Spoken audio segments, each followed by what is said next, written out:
So I almost forgot to shoot the video on quality assurance and how to essentially review this data and clean up any mistakes you might find. Now the idea is that this isn't going to be perfect anyway. It's not supposed to be, but there are a couple things that really pop out sometimes when I review these, and I just wanted to share them so that way you could be aware of it. So what I'm going to do is basically pick the top topic real quick: bad breath, and I'm going to filter on it and show you what I'm looking for. So the first thing is making sure that the subcategory is the same for all these, because there's a few things happening here, right? One is the piece of content in here is about bad breath, and the the whole idea here is that it is a pain point. So no matter how they talk about it, whether they say it's good, the product's bad, or it's neutral or whatever, the thing that in discussion, the topic here, it's still always a pain point. It's not going to change. So a lot of times what'll happen is that there's a mix of these that are pain point and feature and all over the place. So just make sure that they're consistent. We'll check the next one, add to water. So these are all the same. So these were reviewed, it looks like. Trips to the vet.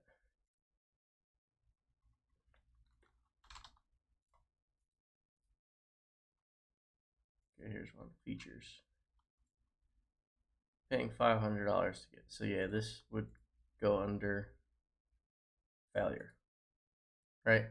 And then as you clean these up, it'll start to change how the pie chart looks, and it'll give you a little bit of a different way of looking at the data after you've cleaned it all up.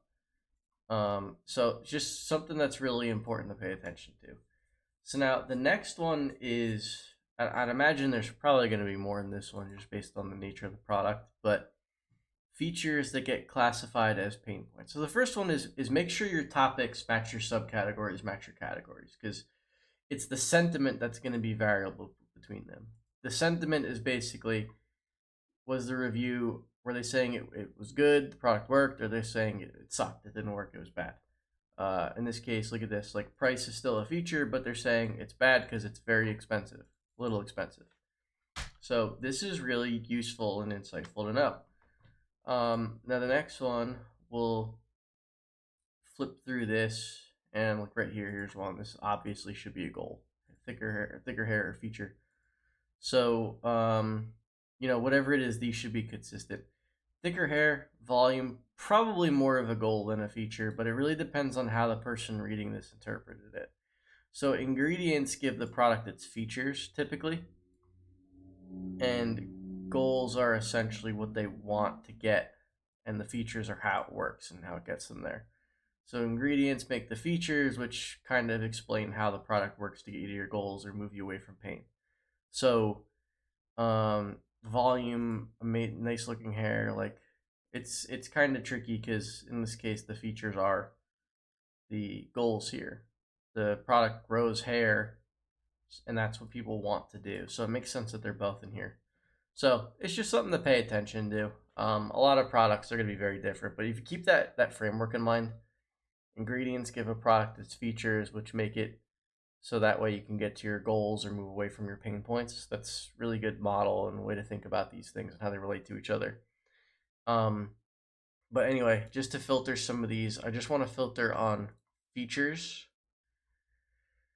And I'm going to select a couple of these. Taste, volume, freshens breath. I'm actually just going to select all of these except for price and then clear this one. Hopefully it worked. Nope. Okay, whatever. Let's sort it by these then. So these are all the same. These are all the same. This is all the same. Here's a couple that popped out. So you want to check for these, but there's a couple of instances where for pain, it'll be a feature that actually gets marked as pain by accident. and it looks like the team's not falling for that anymore. So maybe this one's very feature heavy. But a lot of times what'll happen is something will be describing a feature and the sentiment will be bad, so it'll get mixed in as a pain point by accident. And then I'll throw off your chart and high level analysis. It's just something to look out for.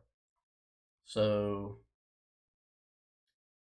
let's filter on, we'll just filter on pain points.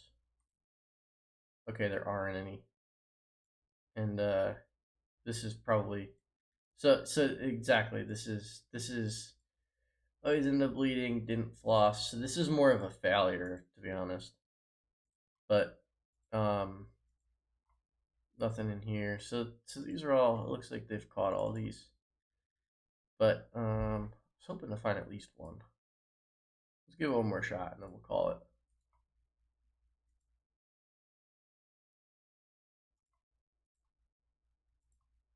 Pain points.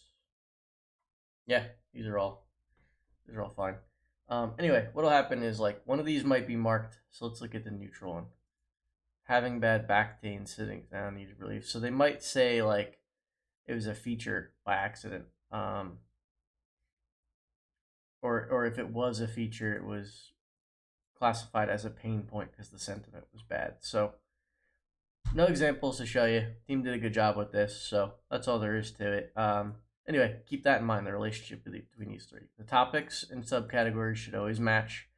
Sentiment, if it's bad, just watch out that it's accidentally misclassified as a pain point. And then really the only other thing to QA is just general proofreading and cleaning up of these. And that's it. That's the course. Again, hope you like it. If you have any questions, shoot me a message. LinkedIn, Instagram, Twitter. I'm hanging out over there.